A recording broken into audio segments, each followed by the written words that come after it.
Hey, what's going on, guys? My name is Chad. This is Alan and Hi. Aaliyah. What? Okay, I want to see how this one looks. You do it. Go. I want to see how it looks. You go, Alan. Okay. Go. Hi, you guys. How are you doing today? My name is Alan, and this is Chad and Aaliyah. Welcome to my channel. Really, Frisno? I told you we couldn't do it when everybody's here. Start over. Go. Okay. Hi, guys. Welcome to my channel. My name is Alan, and this is Chad. Today we wanted to talk to you guys about our journey. Since a couple months ago, a few months ago, we've been staying in a family shelter, and our show is called Watch Me Get Out the Shelter, and we just wanted to share the journey with you and what our plan is to get out of the shelter and how we actually finally get out of the shelter. This is my daughter Aaliyah, and she's just She's just running around. Yeah, she's just running around. She's gonna be coming back and forth, so don't mind her. The next video we're about to post, hopefully early next week, do a day in the life in the shelter and how it's like for us, like what we do in the morning and how our day is, and from wake up all the way to going back to sleep, and so you guys can have at least an idea how our life is and the type of shelter we live in, because even though there's many different type of shelter, we did get lucky to come to this one because it's a little bit like a family shelter. We wanted to talk to you guys before the show starts, like how we came to live in the shelter, how everything got started. So after my daughter Aaliyah was born, I decided to stop working. I didn't go back to work because I thought I couldn't leave her. Like, you have a month to like get ready and go back to work, but then you have that small little baby that depends on you, and I felt so bad leaving her. So I was like, okay, I don't want to go back to work. I just want to be with my daughter and take care of her. So after the bills started piling up, we realized, okay, maybe it wasn't such a good idea for me to not go to work, because we only had one income now, and then we had so much things to pay. Even though we thought we could manage, we could save more and try to like take care of all the bills that we had, it was a lot more harder because we started to have like other problems, like car breakdown, family issues, and we had to fix all of that, and all that requires money. So when we got a letter for eviction because we missed a couple payments, we decided to go to the DTA office and to try to get help. And we did that. When we got there, they talked to us about home base. They were gonna give us $10,000, and it would help us pay our apartment for the year. And after the year, we would be on our own. But we liked the idea because we thought, okay, we could get everything. We're gonna get everything together in that year and like try to, be financially stable so we can pay for an apartment. But it's hard. It was hard to find an apartment. Yes. That was the first thing. We were walking everywhere. We were trying to relocate to another city, but we could not find the right apartment for us. We told them we couldn't find an apartment, and then the guy that talked to us, he was like, okay, so we're just gonna place you in a shelter, and while there you can keep looking for an apartment until you find one. You still qualify for home base, and so. So that's what they did. The next day we had to go back there, and then they were sending us all the way to Holyoke, I think. Yeah, Springfield. But it was way too far. Yep. So we were like, it's way too far. I go to school in Boston, he works in Boston, and our family's in Boston, so we didn't want to go all the way to Holyoke. So we stayed. We told them we couldn't take the shelter there. So they told us to come the next day. We went the next day, and then they found one a little closer. So we moved to the shelter, and then every day is different.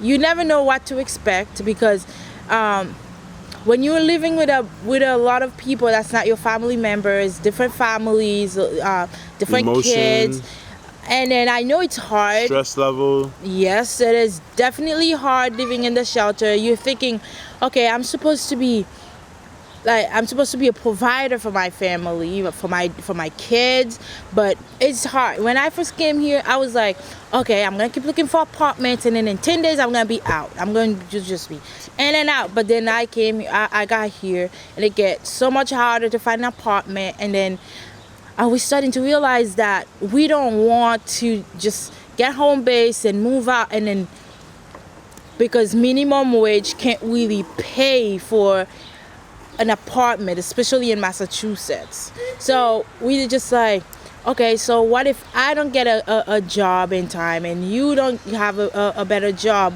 Like, how are we supposed to afford the apartment after the year? Because some people might think, okay, it's a whole year, we get time to be ready and do a lot of things and save a lot of money, but it's only a year. Yeah. It's only 1 year. Within After that year, year, it's not that. you on your own. So I'd rather do it now while our daughter is really small and things like that. Other than leave here and then after a couple years and we right back in.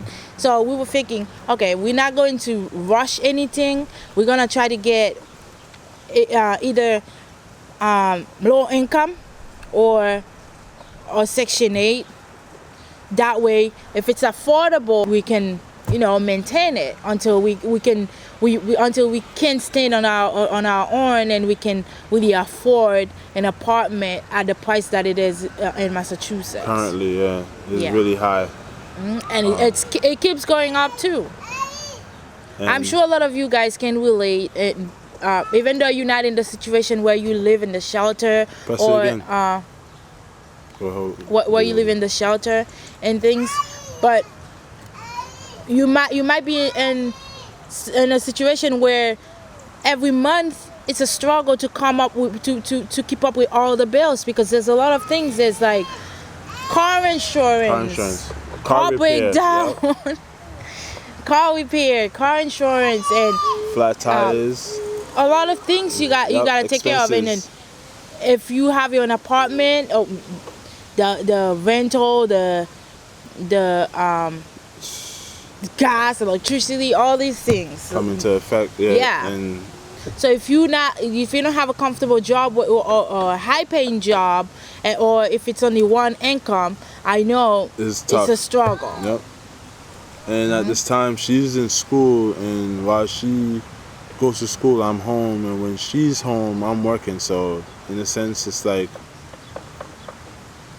it's a lot, We're trying to figure it out as we go, because we're fresh in the parenting thing. Yeah, so. Very fresh. He said actually before my daughter was born, he was like, "We got this, babe. I'm a baby whisperer." He's not. Are you?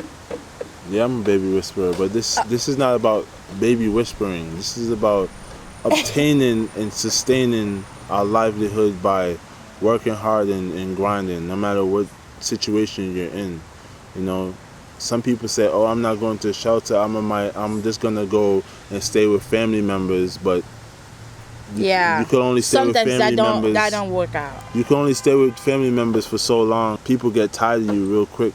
You can say, "Oh, have what you like, eat what you want," and next minute there's an issue with that. And I'm not pointing no fingers or elbows, but I'm just saying that happens, and I know you guys can relate on that. I just wanted to let you guys know that this is not easy for us. It's not easy at all to put our lives, our privacy out there, because a lot of people don't even know our situation. Like, you can't really tell when you see somebody in the street by the way they look or by the way they speak. You can't really tell that where they come from, where they live, what situation they are in. But it is not easy for us, because you're going to discover a lot of things about us, and sometimes some things we don't even know, because as we live every day we learn, and then a lot of things happen. at the end of the day, this is a reality show. We're not going to sugarcoat anything. They're going to judge. They're going to be like, oh, That's well, okay. she was in school, or she's young. It's okay. We already know all these things that anybody could say about us. And if we choose to do that, it's because we already know there are a lot of people, and I say a lot because I live here. Somebody moves out today, the same day someone else moves in, or the next day if the person moves out late. So I already know there's a lot of struggle. There's a lot of people who would love to be here, because a lot of people live in the street, or they're living with family members, and they're living in worse situations. So that's all I wanted to say. So thank you very much, you guys. Please subscribe, like, leave a comment or question, anything in the comment section below, and we will get back to you, I promise. And we'll see you next week. Thank you, guys. Later.